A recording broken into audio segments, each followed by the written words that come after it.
হবিগঞ্জের নবীগঞ্জে যাত্রী বাসে এক কলেজ ছাত্রীকে গণধর্ষণের অভিযোগ উঠেছে। এ ঘটনায় একজনকে আটক করেছে স্থানীয়রা।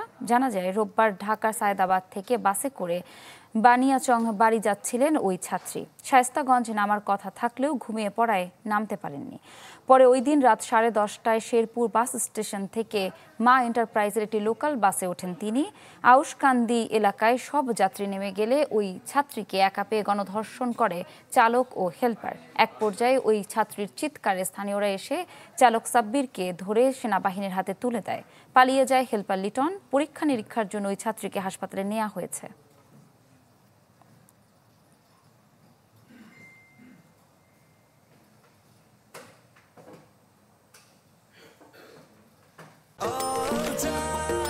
নিশ্চিন্তে খান স্বাস্থ্যকর অল টাইম পান।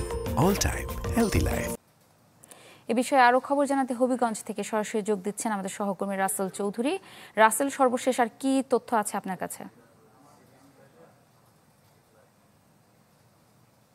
গতকালকে বিকেলে ঢাকা থেকে হবিগঞ্জের এক তরুণী বাস যোগে শায়েস্তাগঞ্জ আসার পথে শায়েস্তাগঞ্জে সে ঘুমিয়ে পড়া, সে শেরপুর এসে নামে এবং শেরপুর নামার পরে সে নবীগঞ্জের লোকাল বাস যোগে শেরপুর থেকে নবীগঞ্জে আসার পথে সে ধর্ষণের শিকার হয় বাস ড্রাইভার এবং হেল্পার দ্বারা।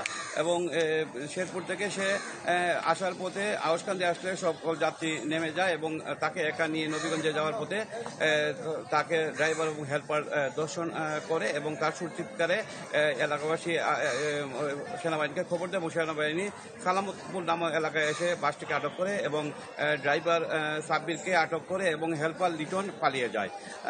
তাদেরকে নবীগঞ্জ থানায় সোপর্দ করা হয়েছে। এ বিষয়ে আমি কথা বলেছিলাম হবিগঞ্জের পুলিশ সুপার সাজিদুর রহমানের সাথে। তিনি যেটি জানিয়েছেন যে ড্রাইভারকে সাব্বিরকে থানায় আটক আছে এবং লিটনকে পুলিশ খুঁজছে এবং ভিকটিমকে হবিগঞ্জ সদর আধুনিক হাসপাতালে চিকিৎসার জন্য প্রেরণ করা হয়েছে। এখন ভিকটিম কিন্তু হবিগঞ্জ সদর হাসপাতালে আছে এবং তার চিকিৎসা শেষে তাকে তার পরিবারের কাছে হস্তান্তর করা হবে।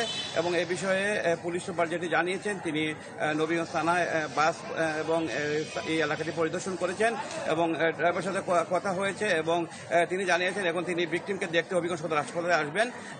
এই ছিল এই বাস ধর্ষণের ঘটনার সর্বশেষ খবর। ধন্যবাদ আপনাকে। দর্শক, আমরা সরাসরি যুক্ত ছিলাম হবিগঞ্জ থেকে।